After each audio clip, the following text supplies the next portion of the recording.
Hi everyone, it's 9 p.m. on a Friday night, a beautiful Friday night. It is time for Shine at 9. This episode, it is a little bit unique for me at least. I will be bringing in my guest. He is Dr. Goh Chee Leong. He is the CEO of, let me just read this out, CEO of Psychologist and Education. Psychologist K-12 education runs 4 international schools, 34 kindergartens, and 70 English centers. Just give me a moment. Yeah, there's a technical error here.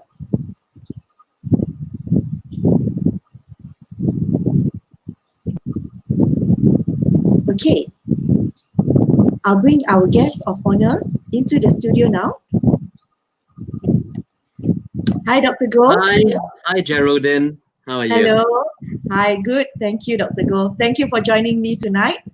Not at all. It's a pleasure to come, all right? And like I say, connect with one of my former students. Thank you so much. Okay, I told you that I'll share the sob story of how I met you before I bring you in, but Sure. I was held up with clicking something just now, so there was some technical glitch. So let me share the story right now. So the guest that I have here with me tonight is a person I met when I was young, a wide-eyed, almost clueless girl of 19 years of age.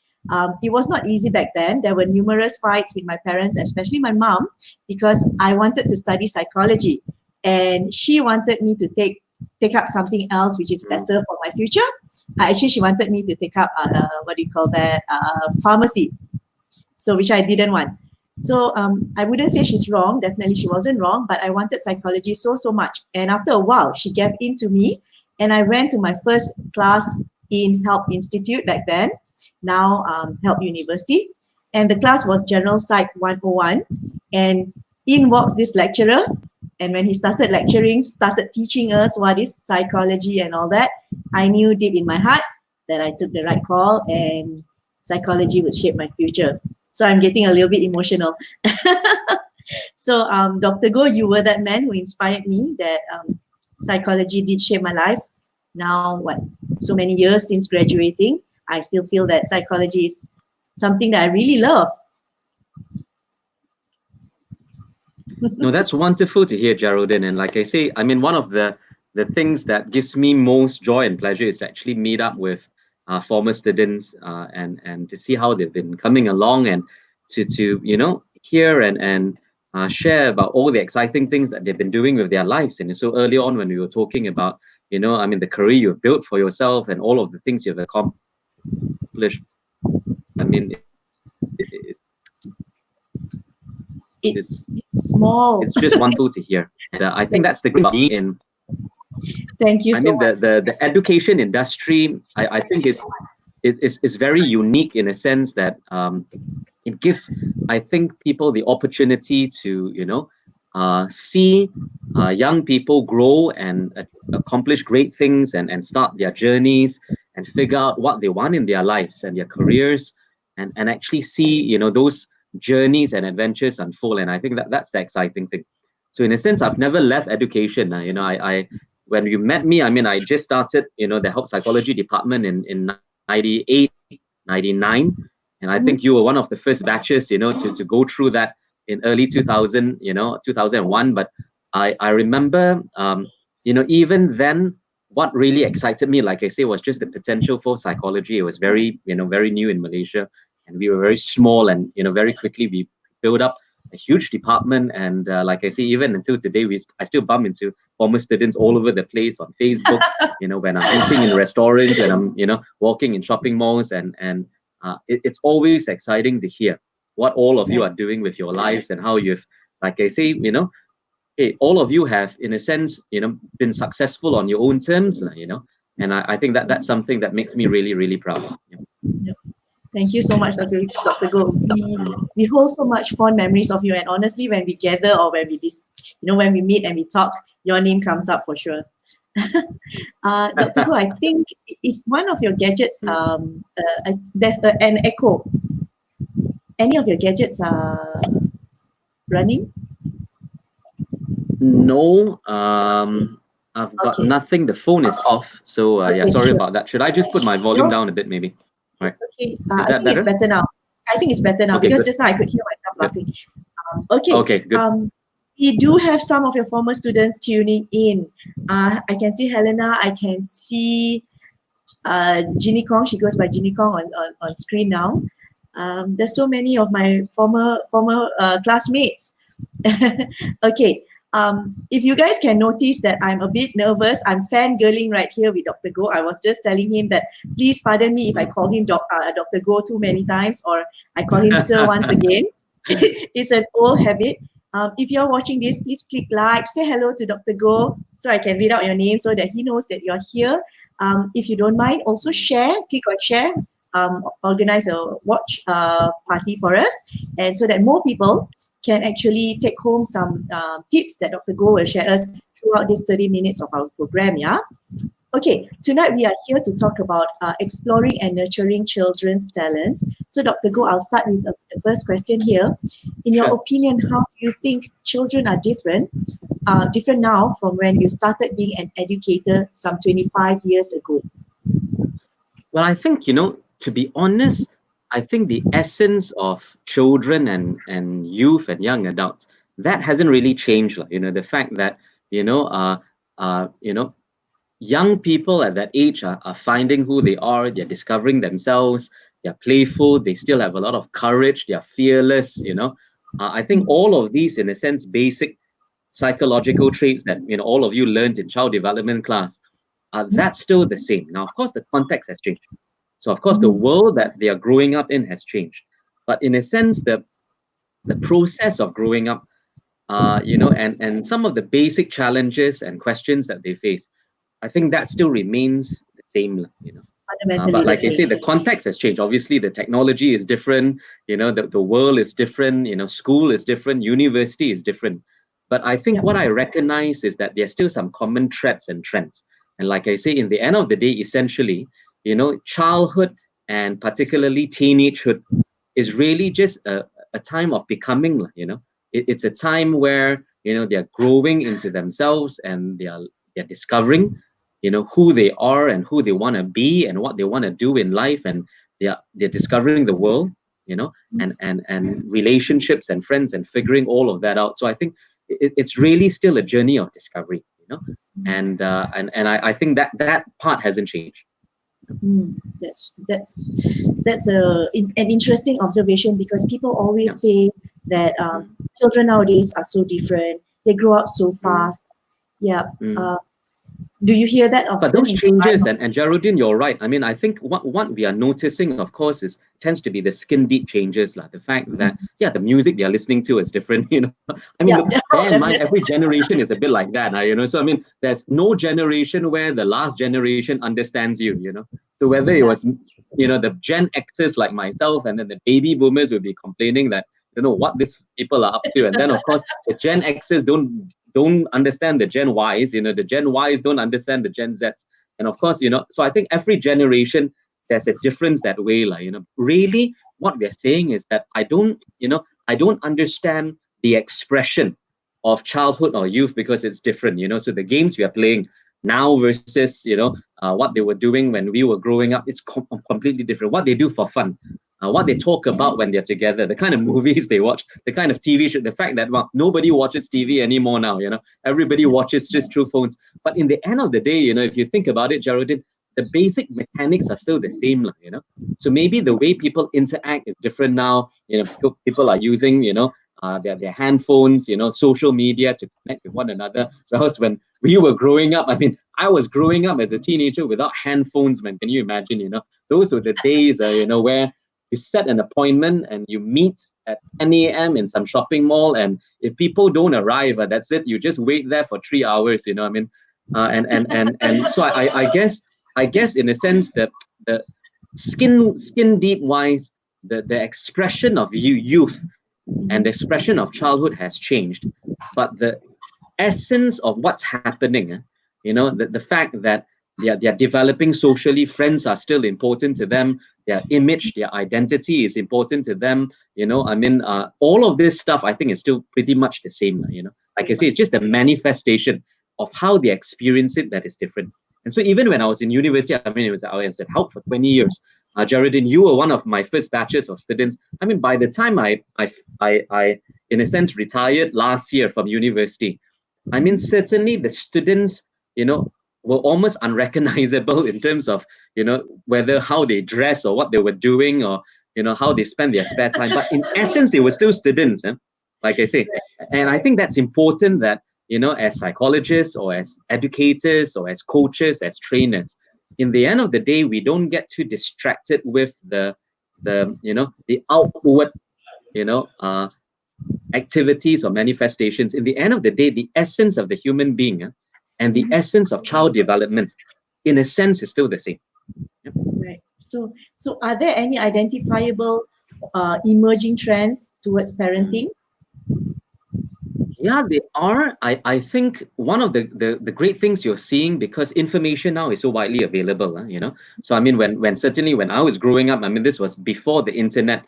I think the access to information, about how do you parent, and what are the ideas out there, were very limited. I mean, in those days, you had to go out and buy a book, maybe attend a workshop or a seminar, and that was your exposure to parenting. Now, I mean, whenever a parent needs any idea or any solution about anything, all right, they just go on the internet, they log on, they go to YouTube, they go to, there are hundreds of talks and workshops and seminars. And so I think what's happening is that these ideas are starting to convert, right? In the old days, for example, parenting practices in different countries were really so different. So we used to talk about East versus West, that Asian way of parenting is very different from Western way of parenting and that kind of thing. And I think all of that is starting to, converge, right? I mean, the West are now influenced by the East, I mean, success of the book Battle Hymn of the Tiger Mom, I mean, that made a huge hit. So now Westerners are looking at Asians and going, hey, look, that's interesting. Some of the things that, this tough love kind of thing that Asians are doing, the focus on education, pushing their kids.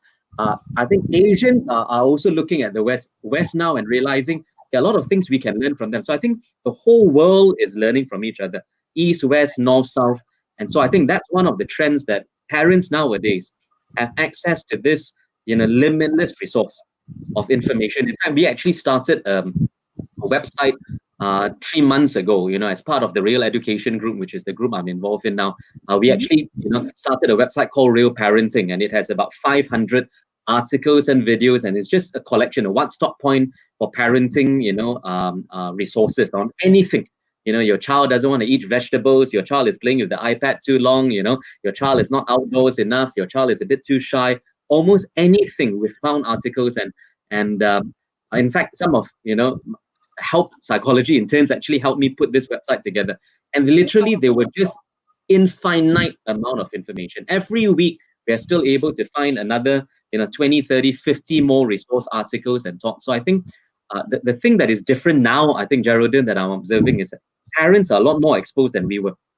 They've got a lot more access to thoughts and ideas.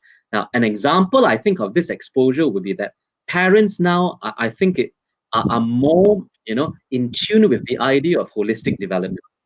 So I think in the old days, parents tended to be a bit more narrow.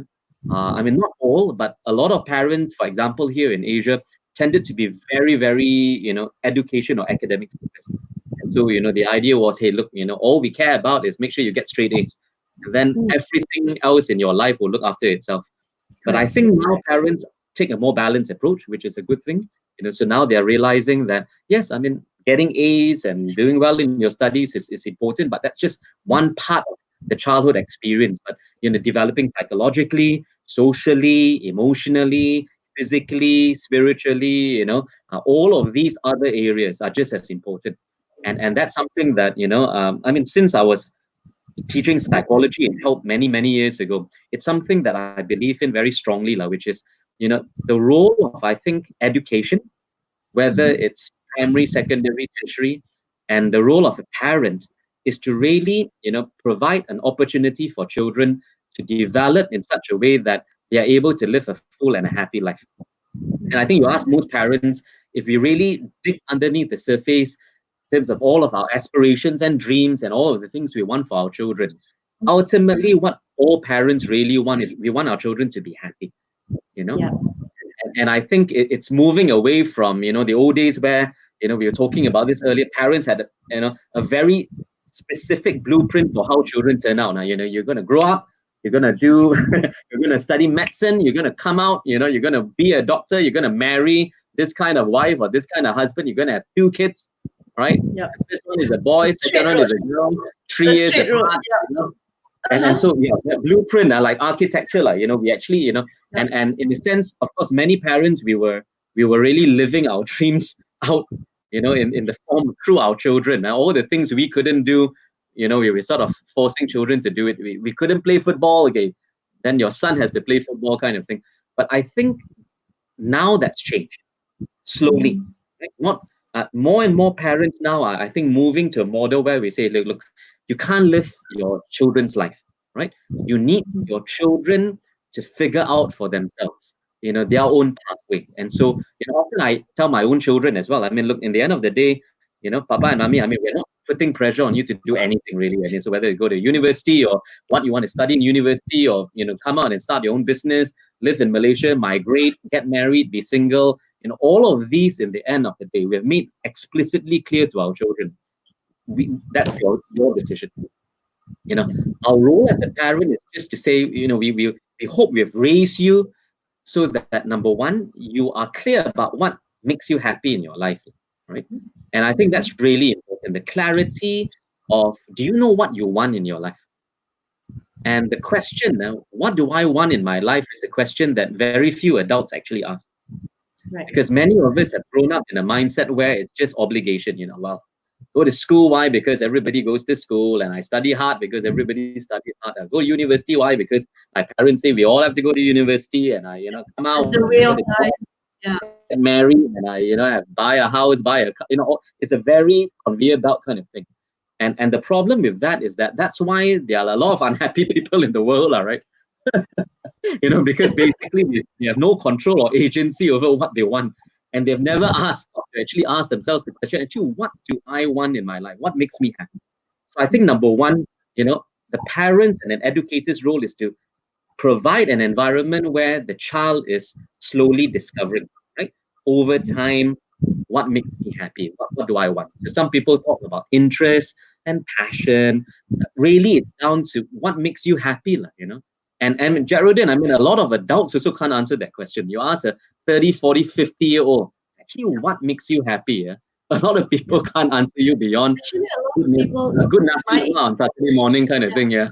a lot of people in my age group, when you ask them their background as to what they studied in university, many of them are dictated by two groups of people. Either their parents, like like what you said, you'll study medicine, you'll graduate, you blah blah blah, or you'll take engineering or law, because that's just the way it is back then. Second, the other party that is choosing of shaping their future is the government, as in which university they applied to. They are just given a course to take, Sure. and that's it for them. So in those days, like you said, it's not their choice based on, I don't know, interest or passion. Yeah, so maybe that caused my generation to be not so happy. But bear in mind, look, it's no different. Now, all generations go through that. And I should say this. I mean, so I was talking about the fact that one of the most important things for children growing up, is to firstly identify what makes them happy. I think number two is to know themselves, So knowledge of self, right? I mean, in psychology, we talk a lot about that, I mean, what are my talents? What are my strengths? What are my weaknesses? What is my personality? What makes me happy? What is my relational style? And so, that self-knowledge, I mean, that's something, for example, in our real schools, we've actually started adding in that element of psychology and, in a sense, self-psychology and knowing myself. We've made it part of the curriculum. And I think that's number two. And I think Okay. number three is you understand the world, right? So number one, you know what makes you happy. Number two, you know yourself. Number three, you know the world. Means understand what are the options in the world. And so I think the third thing that parents and teachers, your job as an educator or parent is really to enlarge your child's world. So their vision of the world needs to become bigger. So from the time they go into primary one all the way to the time they graduate, really what I should be doing as a father is like a tour guide. I need to be enlarging their world. And I don't mean physically, I'm not talking about taking them to every country in the world, even though that's a great idea, but I'm talking about how to realize this, how what options life can give you, so whether it's careers, whether it's politics, whether it's geography, whether it's history, whether it's science, it's making their world bigger, not making their world smaller.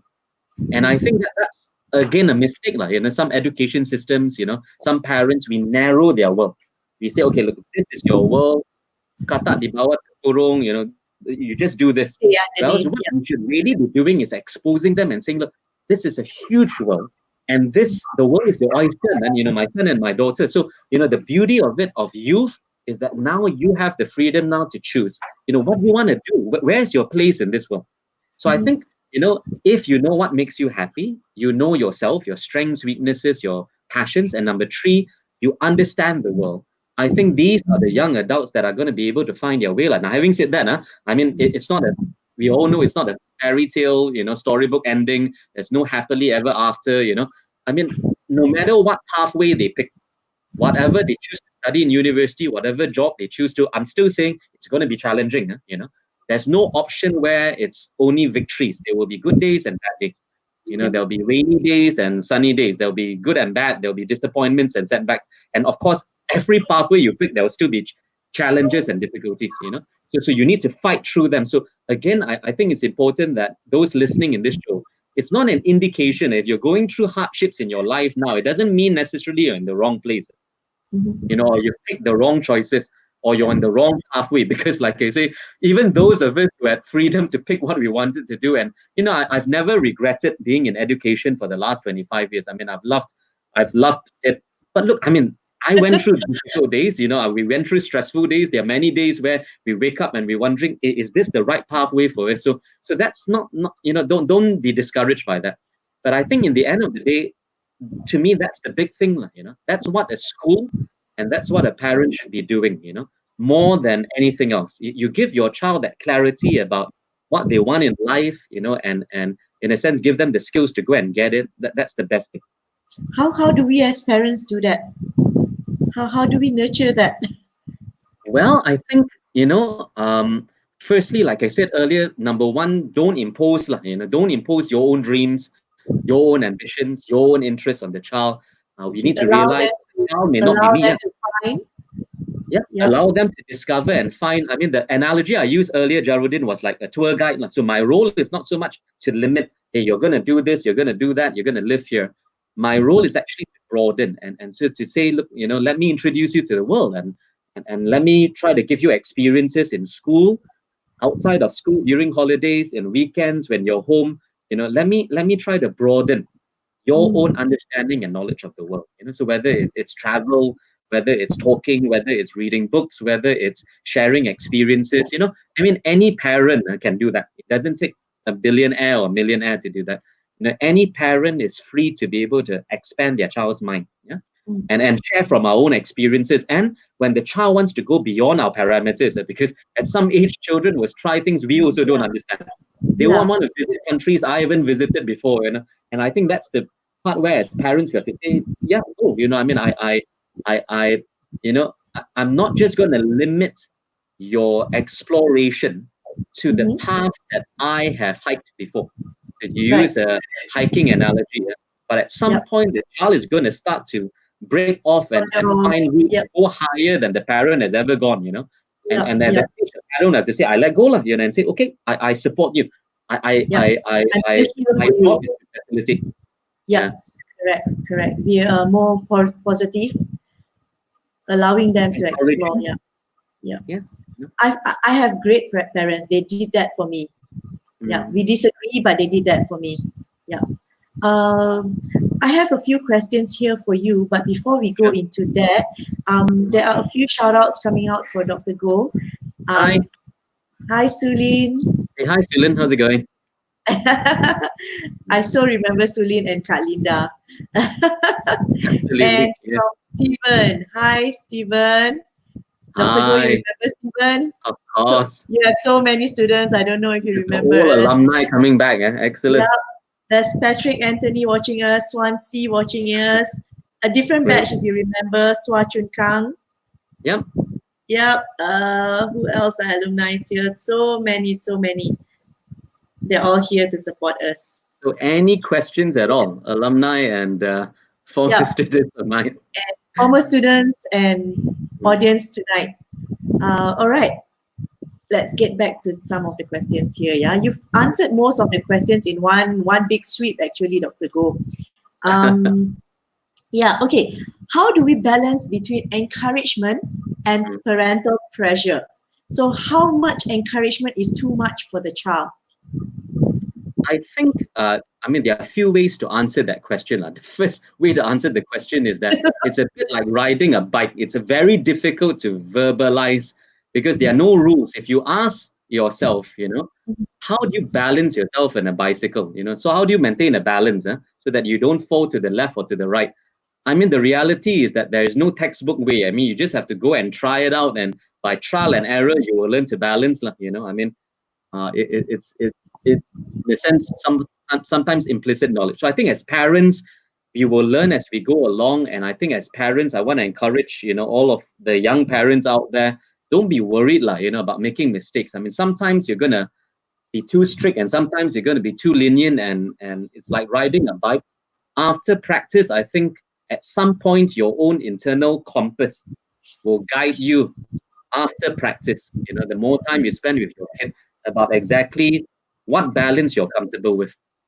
But I think the second way to answer that question is that it really comes from motive. It comes from the agenda. It comes from what is the starting point?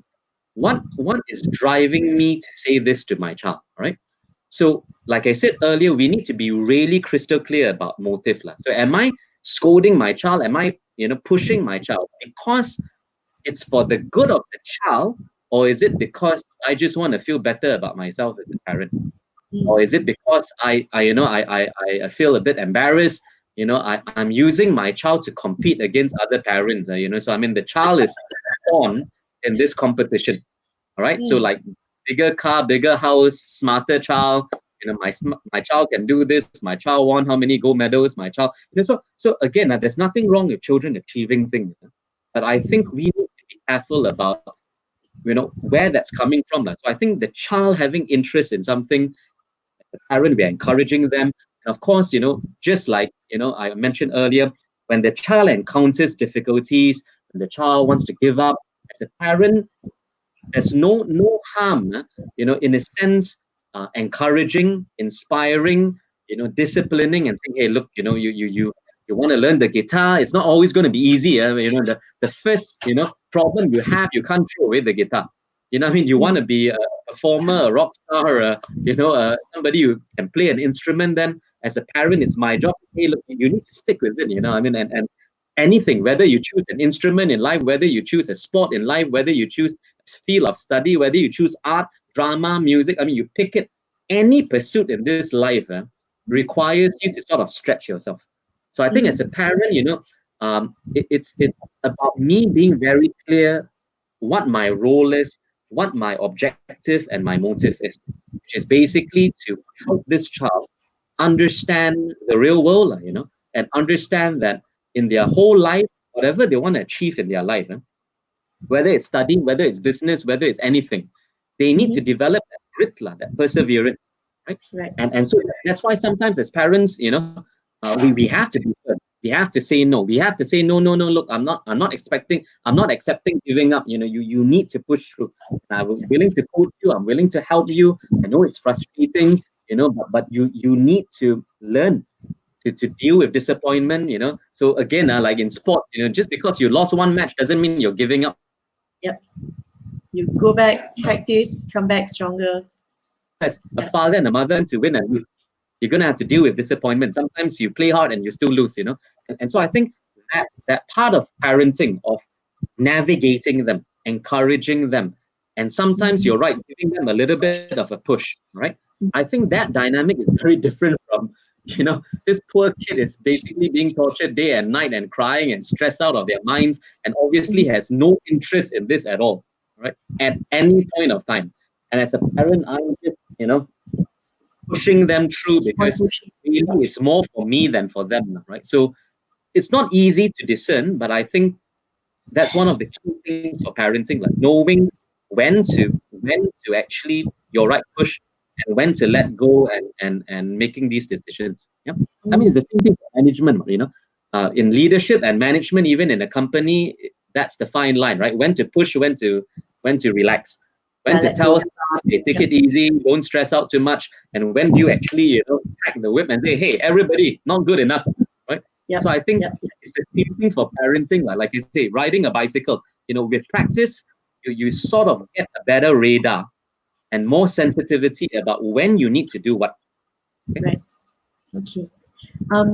It's 9:30, Dr. Goh. I just have one more question, because I noticed that even during my time and until now, this parenting tradition kind of remains.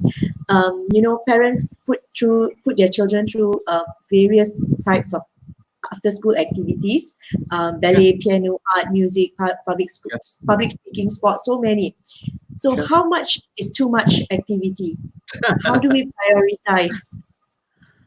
Well, again, I would say, I can't give you a formula, because of course different kids also have different appetites and abilities, and you know different tolerance levels. Some kids can do, hey, look, 5, 6 different things at one time, and other kids can just focus on one or two. I would say, again, as a parent, you need to know your child, right? And I think you spend more time with your child, you will start to learn what the limits are, and how much is too much. Because, like I say, different strokes for different folks, different children are different, right? So I think that's number one. So, firstly, don't compare with other children. So, just because this other child, or your cousin's kid or nephew or whatever is doing like some 20 activities and can play 10 different instruments, doesn't mean your son and daughter can do that, or wants to do that, or is interested. Yeah.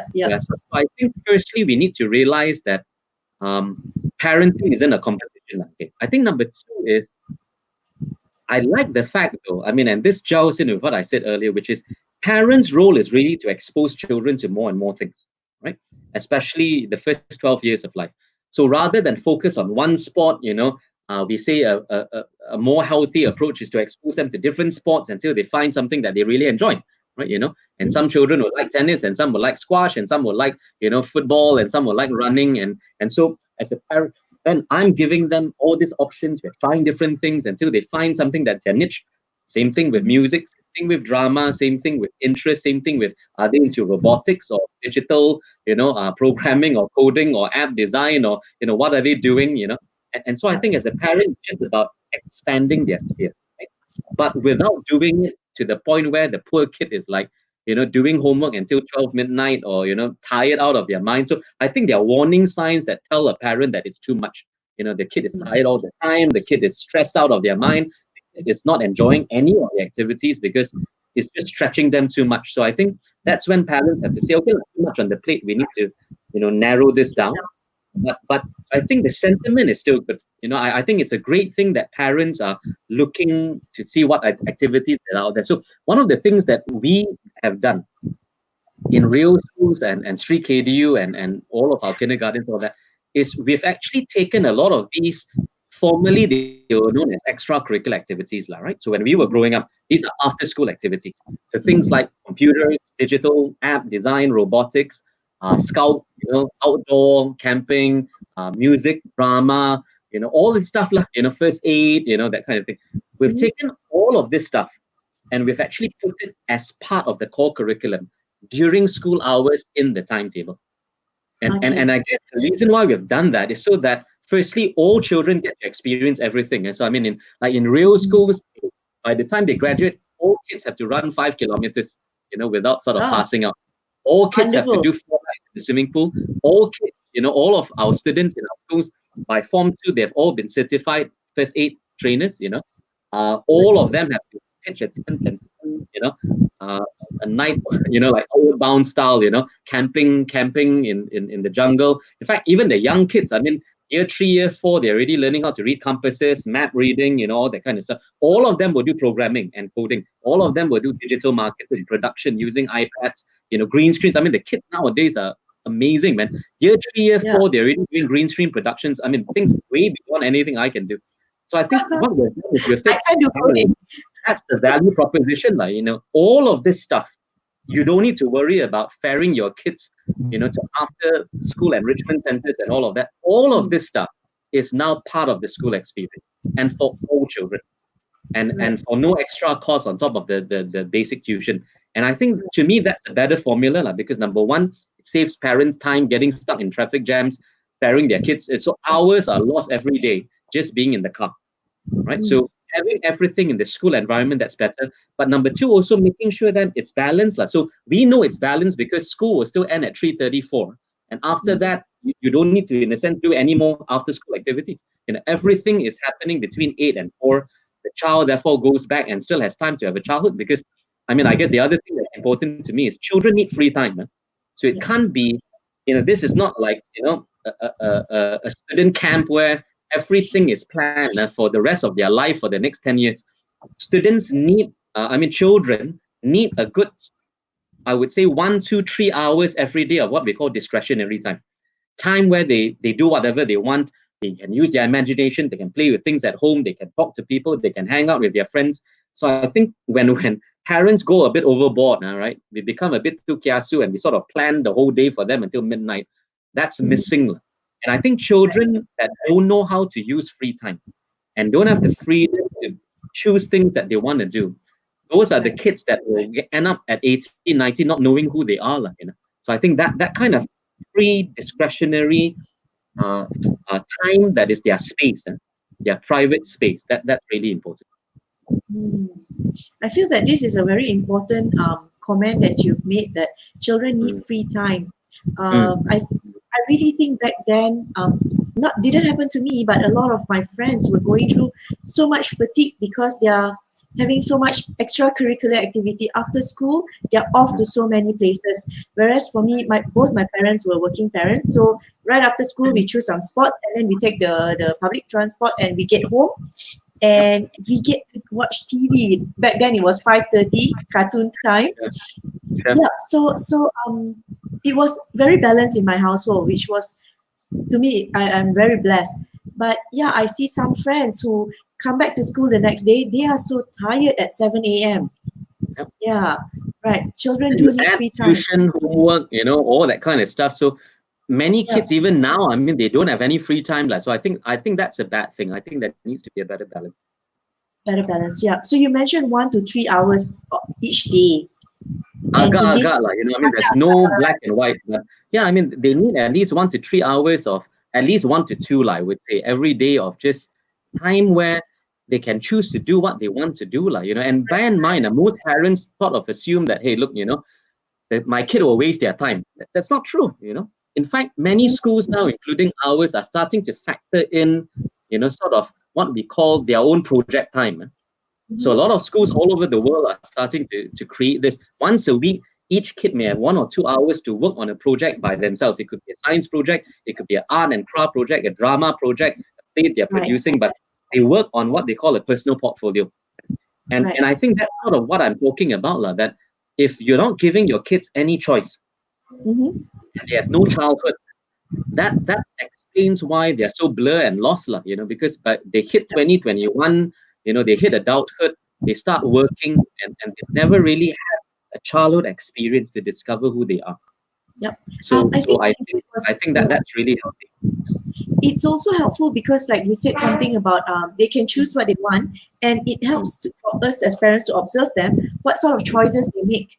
Then maybe that's where their interests lie, or they understand how to make a decision based on the need to complete project A versus project B. They need to catch up on this subject versus that subject. It gives them the authority to make the choice and make the right one for themselves. Yeah, I think that makes a lot of sense.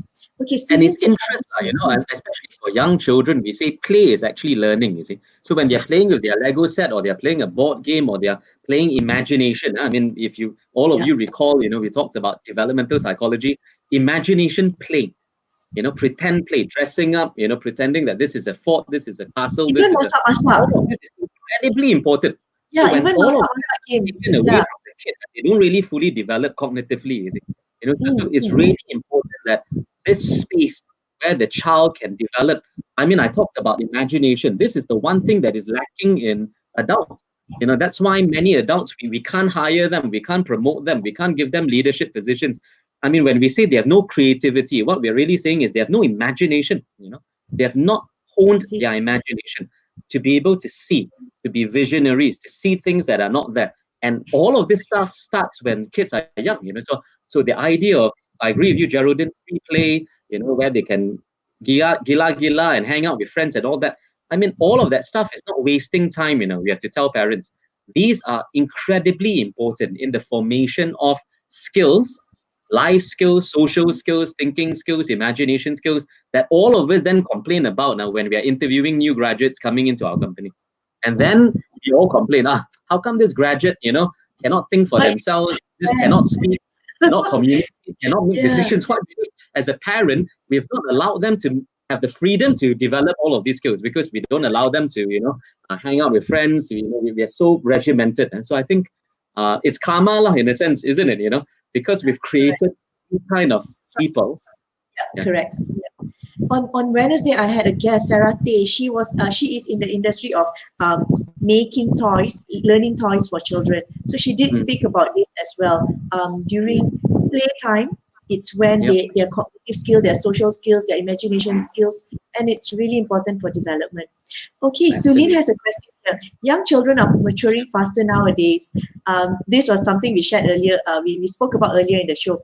Due to online Yeah. exposure, how do parents cope? Do parents have to go for parenting course? How do you advise parents to cope? I think maybe Well, Dr. again, Goh, I you can think give a summary on this.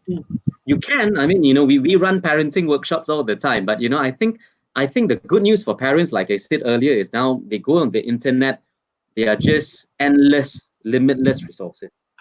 So I think parents, my short answer is go to the internet, and you'll find almost anything there. And there are Yeah. fantastic videos and workshops and seminars. I think the other thing also is to network with other parents, that you trust, that you feel share the same values as you, the same philosophy as you as parents, and you will find them in schools and kindergartens. And if your philosophies are aligned, those are the kind of parents where you want to pick up the phone once in a while and exchange ideas and bounce ideas. So it's the same as business and entrepreneurs having their own network, and they come together and it's peer coaching and they are, processing issues together and helping each other and advising each other and, knowing, challenging each other about what questions they should be asking. I think parents should really do that, you know. Actually, on social media, Facebook, there are so many groups dedicated to mothers with different kinds of needs, homeschooling, breastfeeding. There are so many things. There are actually groups around on Telegram, on WhatsApp. You can be part of a community. And you said peer-to-peer coaching. Yeah, actually, especially if you have child with special needs. Sure. Yeah, it's really helpful to have someone who has already been through that journey to advise you, to share with you, and then you can explore what ways are suitable for you and your child. But there's help out there. So Absolutely. that's Absolutely. that's that's really interesting in this generation's parenting. Okay, Yes, Dr. you're right. I've taken enough of your time. Not at all. It's been a pleasure being here, right? Thank you so much. Thank you so much, Dr. Go. Let's end the show with maybe your top parenting tip. One.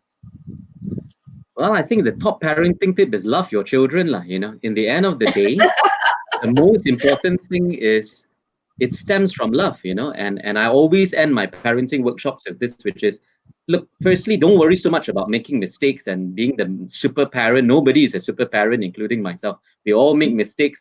We all screw up once in a while. It's okay, right?